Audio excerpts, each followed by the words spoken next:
C'est à suivre en direct sur Europe 1 et Europe1.fr. Ce matin, je reçois donc un ancien candidat à la présidentielle, le député et président de Debout la République. Bonjour Nicolas Dupont-Aignan. Bonjour monsieur. Les anti-mariages pour tous se mobilisent à nouveau cet été. Hier, une vingtaine de veilleurs sont partis à pied de Rochefort en Charente-Maritime. Ils veulent atteindre Paris d'ici la fin du mois. Ils manifestent encore et encore. Est-ce qu'il n'est pas temps de tourner la page une bonne fois pour toutes ? Écoutez, chacun a sa liberté de conscience. Nous sommes dans un pays démocratique. La loi a été votée, mais pour autant, heureusement que chacun peut faire ce qu'il veut dans notre pays. Et pour vous, il faudra revenir sur cette loi s'il y a un changement de majorité ? Écoutez, il faudra en discuter. Ce qui est sûr, c'est qu'il faut surtout éviter que le gouvernement passe maintenant à la GPA et à la PMA, c'est-à-dire à la généralisation de l'adoption. La gestation pour autrui et Exactement. La procréation médicalement assistée. Exactement. Et je pense qu'en vérité, si dans cette affaire, s'il y avait eu une position modérée du gouvernement qui défende l'union civile entre homosexuels sans aller jusqu'au mariage et à l'adoption, il n'y aurait pas eu toute cette crise qui a secoué le pays pendant des mois. Nicolas Dupont-Aignan, c'est aujourd'hui l'anniversaire de François Hollande. Il a 59 ans. Qu'est-ce que vous lui souhaitez ? D'ouvrir les yeux et de changer de politique. C'est-à-dire de ne pas faire semblant d'agir, comme d'ailleurs tous ses prédécesseurs depuis 20 ans. On a cru ce week-end que Pierre Moscovici avait revu à la baisse la prévision de croissance pour 2013, entre moins 0,1 et plus 0,1%. Hier, le ministre a rétropédalé. Pour lui, il n'y a rien de nouveau sous le soleil d'août. Qu'est-ce que vous avez compris de cette gymnastique verbale du ministre de l'économie ? J'ai compris que véritablement, il ne savait plus où il en était. Et on se dispute sur 0,1% de croissance. Mais en vérité, la voiture France est à l'arrêt. Elle n'avance plus. Que ce soit moins 0,1, plus 0,1, cela ne change rien. Vous savez que pour qu'il n'y ait pas d'augmentation du chômage en France, il faut qu'on ait une croissance de plus de 1%. 1%. Or, vous le voyez bien, on est à l'arrêt. Et j'aimerais que le ministre, M. Moscovici, que le président de la République change de politique, c'est-à-dire protège le pays, change de fonctionnement monétaire avec l'euro, baisse les charges des PME. Car pourquoi y aurait-il des résultats alors qu'on fait tout pour qu'il n'y en ait pas ? C'est ça la vraie question. Donc on se bagarre sur des queues de cerise, si vous me permettez l'expression, et on ne traite pas les vrais problèmes du pays. Et ça, les Français le sentent bien. Ils ne sont pas idiots, ils ont bien compris ce qui se passait. Ce qui se confirme, c'est que les prélèvements obligatoires, pour parler clair, les taxes, les impôts, vont encore progresser l'an prochain. Vu l'état des finances du pays, est-ce que l'on peut y échapper ? Oui, bien sûr qu'on peut y échapper. Il n'y a aucune fatalité. On peut y échapper en relançant l'économie. Car vous savez ce qui se passe aujourd'hui en France ? C'est exactement ce qui s'est passé en Grèce. C'est ce qui s'est passé en Espagne, au Portugal, en Italie. C'est-à-dire qu'on a tellement appuyé sur le frein, on a tellement matraqué les Français de taxes et d'impôts, que les impôts, ils ne rentrent plus. Et vous nous prédisez le même avenir que les Grecs, que les Portugais ? Mais exactement, puisqu'on mène la même politique, qu'on subit Bruxelles de la même façon, qui est une politique suicidaire. Est-ce que vous savez, par exemple, qu'aux États-Unis, depuis 2009, il y a 3 millions de chômeurs en moins. Et dans la zone euro, depuis 2009, il y a 3 millions de chômeurs en plus. Alors il faudrait peut-être qu'à un moment on réfléchisse. Pourquoi le Japon a baissé la valeur du yen ? Pourquoi les États-Unis ont dévalué leur monnaie ? Pourquoi la Chine fait du protectionnisme ? Et pourquoi l'Europe a la monnaie la plus chère du monde, qui est l'euro, qui tue nos entreprises ? Pourquoi on ne se protège pas face à des pays qui trichent avec toutes les règles du jeu ? Pourquoi on accable nos PME de charges ? Donc c'est très simple en fait ce qui se passe. Il faut changer de politique. Mais ça, vous le savez, nos gouvernements ne gouvernent plus.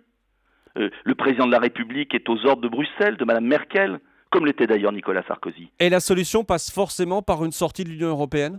Non, pas une sortie, une renégociation des traités, comme l'avait fait le général de Gaulle en 1958, comme l'a fait Margaret Thatcher quand elle a voulu sauver son pays, comme l'a fait Helmut Kohl quand il a voulu réunifier l'Allemagne. Il y a un moment où la France doit renégocier les règles du jeu, sinon notre pays va crever. Et c'est ça l'enjeu des prochaines années. Ça ne veut pas dire de détruire l'Europe, ça veut dire de la reconstruire sur des bases saines, qui protègent les Européens.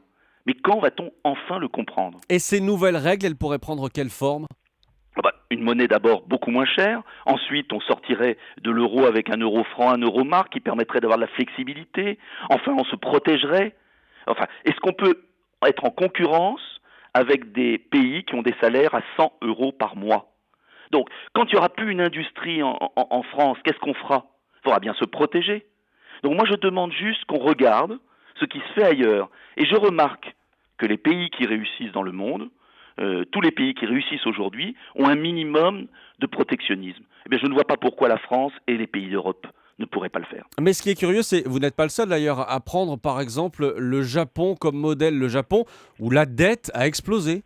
Avant, quand le Japon menait la politique de l'Union européenne d'aujourd'hui, le Premier ministre japonais qui a été élu fait exactement la politique que j'avais proposée lors de l'élection présidentielle. Il a baissé la valeur de 20% de la monnaie, ça a relancé les exportations. Il a mis au pas la Banque centrale, qui n'a pas à dominer le politique. Il a baissé les charges des entreprises. Et l'économie japonaise repart. C'est curieux quand même. Mais pourquoi en France est-on à ce point aveugle sur ce qui se passe dans le monde? Pourquoi est-on soumis à des dogmes? L'idéologie est mauvaise conseillère. Moi, je suis un pragmatique. Je veux reconstruire l'Europe sur des bases saines. C'est quand même la moindre des choses. Nicolas Dupont-Aignan, vous avez publié un tract avec votre mouvement Debout la République qui est très clair à vous lire. Tout ce qui nous arrive, et on l'entend ce matin, est notamment dû à l'Europe, hausse des prix, chômage, OGM. Vous dites ironiquement merci l'Union européenne. L'Union ne nous a rien apporté à nous Français? Au début, si, la paix, la prospérité, au début. Et puis l'Union a échappé aux dirigeants.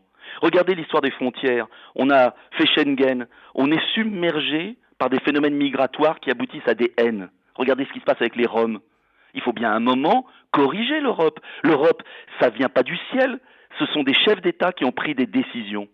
Et je demande simplement, par exemple sur l'affaire des frontières, qu'on replace des frontières un minimum pour contrôler qui entre chez nous. Ça ne veut pas dire qu'on détruit l'Europe. Regardez les Anglais. Quand vous allez à Londres, vous avez été à Londres peut-être un jour. Vous avez montré votre passeport au douanier anglais. Je vous confirme. Est-ce que Londres est une ville fermée, fasciste, dangereuse? Non. Simplement, ils savent qui entre chez eux. Eh bien, moi, je souhaite qu'on sache qui entre chez nous. Sauf que pour réviser l'Europe, est-ce qu'il faut pas, vous n'allez pas avoir un problème quand on sait, par exemple, qu'Angela Merkel se dirige tout droit vers une réélection tranquille en Allemagne? Mais Angela Merkel est chef de l'État allemand, Premier ministre allemand. Vous connaissez le poids de l'Allemagne. Française. Mais moi, je ne veux pas que Angela Merkel soit la présidente de la République française. Elle l'est depuis 5 ans. Et j'en ai assez. Et je pense que les Français vont se révolter. Et j'aimerais qu'ils le fassent le plus vite possible, mais de manière pacifique.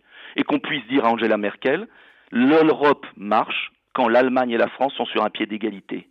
Mais pour ça, il faut avoir des chefs d'État qui arrêtent de se soumettre à l'Allemagne et à Bruxelles. Nicolas Dupont-Aignan, on parlait tout à l'heure du mariage homosexuel, autre sujet de société, le voile à l'université. 78% des Français sont contre, et vous? Ils ont raison, c'est tout. C'est très simple. Les Français sont attachés à la laïcité, à la République.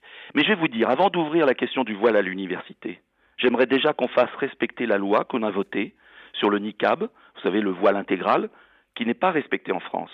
Donc, arrêtons de voter des lois qui ne sont pas appliquées, et j'aimerais déjà qu'on puisse appliquer la loi qu'on a votée. Et puis, tout le monde est attaché à la République, à la laïcité. C'est par la laïcité que les religions peuvent vivre ensemble paisiblement, que les musulmans, les juifs, les catholiques, les protestants, ceux qui n'ont pas de religion, pourront vivre heureux. Donc il faut, et les Français ont raison, qu'il n'y ait pas de signes ostentatoires religieux dans nos écoles, on l'a voté, dans nos universités aussi. Depuis un mois, votre parti Debout la République sillonne la France. C'est ce que vous avez appelé la caravane de l'espoir. Vous êtes déjà en campagne pour les européennes? Oui.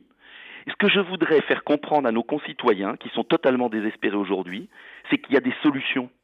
Vous savez, ce qui est terrible, c'est que le Parti socialiste et l'UMP, qui gouvernent ensemble, en fait, la France depuis 20 ans, qui font la même politique avec un paquet cadeau un peu différent, font croire aux Français qu'il n'y a pas de solution.